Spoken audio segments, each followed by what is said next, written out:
How did NHL Dynasties dominate their Stanley Cup playoff brackets?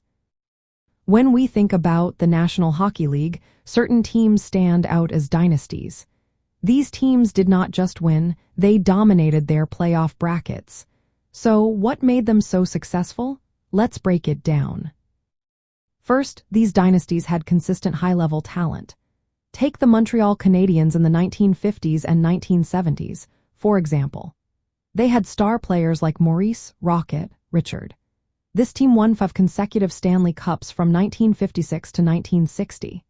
Similarly, the New York Islanders in the early 1980s had players like Mike Bossy and won 4 straight championships from 1980 to 1983. Next, depth across lines and positions played a big role. The Montreal Canadiens of the late 1970s combined offensive talent from Guy Lafleur with a strong defensive unit.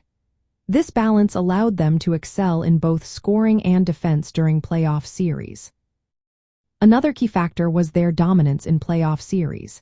These teams often won with large margins, sweeping opponents or losing very few games. For instance, the Canadiens lost only 3 games for Stanley Cup Finals from 1976 to 1979.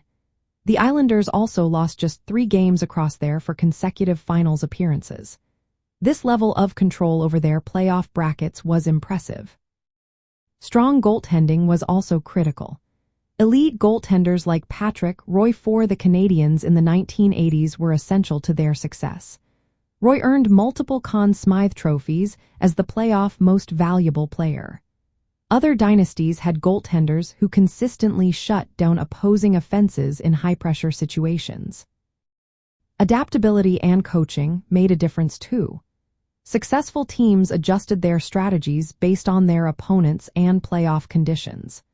Legendary coaches like Scotty Bowman with the Detroit Red Wings in the late 1990s helped maintain dominance by making tactical adjustments and managing player roles effectively. Regular season excellence also contributed to playoff success. These teams often finished at or near the top of their divisions or conferences, which gave them favorable playoff seedings. For example, the Canadiens had multiple first-place finishes during their dominant years, allowing them to face theoretically weaker opponents early in the playoffs. Lastly, the psychological edge and experience built confidence. Repeated playoff success created a winning culture that often intimidated opponents. Teams like the Canadiens and Islanders developed reputations that contributed to their dominance in playoff brackets. In practical terms, NHL dynasties dominated their playoff brackets by combining star power, depth, elite goaltending, strategic coaching, and consistent winning habits. This combination allowed them to win multiple consecutive series and Stanley Cups, often with minimal losses.